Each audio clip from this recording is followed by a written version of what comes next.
Welcome into our post-game recap of the Clemson win over Kentucky in the Gator Bowl here in Jacksonville this afternoon, 38-35 the final. Our report is brought to you by the South Carolina Beef Council. What a game for Clemson. What a win. What a fourth quarter as the Tigers rallied to win this one 38-35, a victory that will be talked about for a long time by Clemson fans, a fourth quarter that will be remembered for a long time for how Clemson fought back time and again and created opportunities to rally from a double digit deficit in the third quarter. And just the way the Tigers continued to fight, maintain their poise, and perhaps you saw the growing up of the future star of the Clemson offense in Cade Klubnik, a quarterback that time and again Dabo Swinney has said has what it takes to be a great one at Clemson. Uh, though that has been talked about over and over again, did he really have what it takes to be a great one at Clemson? He certainly showed it in the fourth quarter, leading the game winning drive, going 8 for 8, overcoming a grounding call, getting the Tigers to convert a 4th and 2. It was Phil Maffa who ran for 5 to convert it. Then later in that drive, hitting a big pass to his tight end Brenningstool that set up the winning touchdown of 3 yards by Maffa. Maffa's fourth rushing touchdown of the game. That's both a Gator Bowl record and a Clemson Bowl record for rushing touchdowns. This was a game full of all kinds of records, including a 102-yard kickoff return for Kentucky to open the third quarter. That was by Brown, their speedy wide receiver. It'll go down as 100 yards, but it was actually 102. That was a bowl record, and that put the Tigers down 21-10 at that point, and it looked like everything was going to Kentucky's way.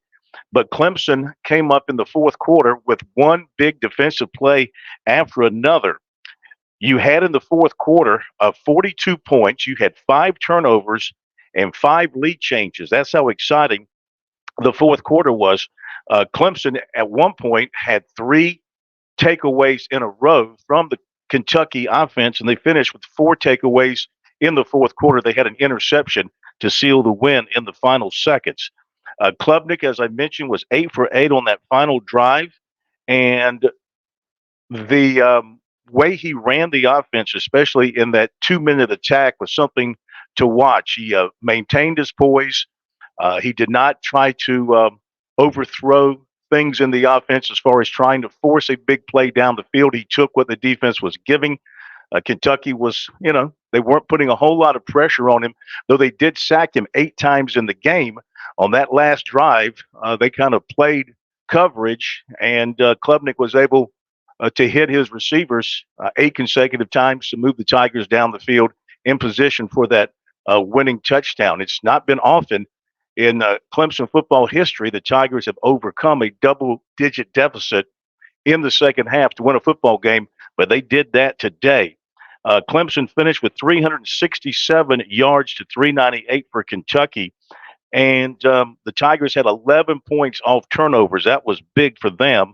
As I mentioned, Kentucky did get 8 sacks of Klubnik. They did get to him quite regularly, but he bounced up time and again, including one period where he came out with an ankle injury, went into the medical tent, but came right back on the next series and continued to quarterback the team.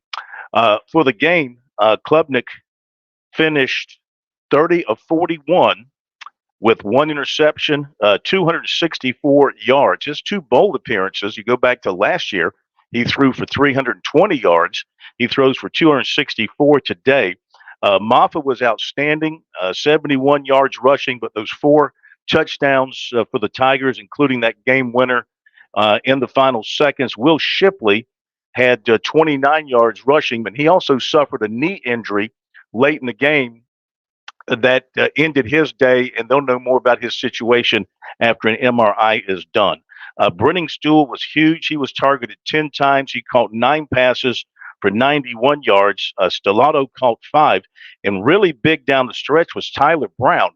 You didn't hear much about him through most of the game, but down the stretch, he had a couple of receptions and also a carry on a reverse that helped move the football down the field and he became a factor for the Tigers late after being shut out for most of the game.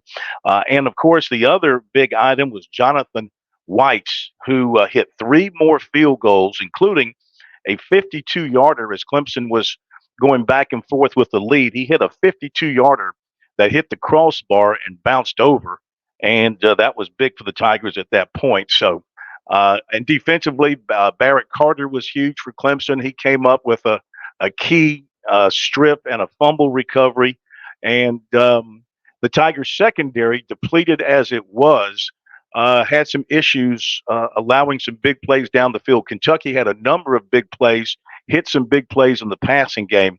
But again, those turnovers in the fourth quarter that the Clemson defense created helped them overcome that. And knowing that they had lost so much depth in their secondary, they were playing so many young players back there. There were some mistakes and there were some breakdowns in that secondary, something that they'll teach from and try and build on for next year. So the Tigers finished the season with 9 wins, 9-4, 13 straight years of 9 wins or more for the Tigers.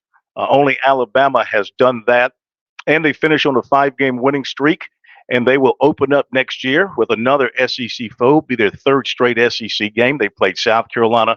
They play Kentucky. They open up against Georgia next year. So the Tigers are able to overcome what looked like it was going to be a dismal season when they were 4-4. They were able to hold things together, put it back together, and finish with a 5-game winning streak that'll give them a lot of offseason momentum, a lot of confidence. And with the players they have coming back and the players they have coming in, and you look at the growth in Klubnik, you got to feel good about what 2024 will have in store for this Clemson football team. Once again, Clemson wins it here in Jacksonville, 38-35 in a fantastic game over the Kentucky Wildcats. And tonight on Sports Talk, we'll talk all about it and pick up on it again next week as well. And be sure to check out the post game from the Clemson side of things on our website, sportstalksc.com. Thanks for checking us out here. Our report is brought to you by the South Carolina Beef Council.